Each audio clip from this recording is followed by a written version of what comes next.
চলো আজ এই দুরন্ত ট্রেনে করে তোমাদেরকে নিয়ে যাই একটা শান্তির জায়গায়। হ্যালো এভরিওয়ান, আমি ঈশিতা। সকাল সকাল বেরিয়ে পড়েছি একটা খুব সুন্দর জায়গায় যাওয়ার জন্যে। কিছুটা রেলপথে, কিছুটা জলপথে। এই জলের মাঝখানে সুন্দর দৃশ্য দেখতে দেখতে পৌঁছে গেলাম আজকের ডেস্টিনেশন মায়াপুর, যেখানে গেলে আমার মনটা শান্ত হয়ে যায়। কিন্তু মায়াপুরের এই সাইডটা আমি কখনোই দেখিনি। অনেকবার মায়াপুর এসেছি, কিন্তু গঙ্গার পাশের এই নিরিবিলি শান্ত জায়গাটা এই প্রথমবার আমি দেখছি।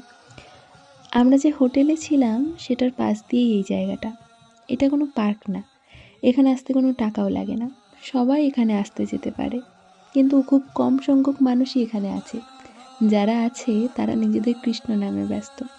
সবাই বলছে আস্তে কথা বলো, এখানে বেশি চেঁচামেচি করো না। জায়গাটায় যত সময় ছিলাম আমরা, মনটা একদম শান্ত হয়ে গেছিলাম। আমি এতগুণ মায়াপুরে এসেছি, কিন্তু এই জায়গাটা কখনোই দেখিনি।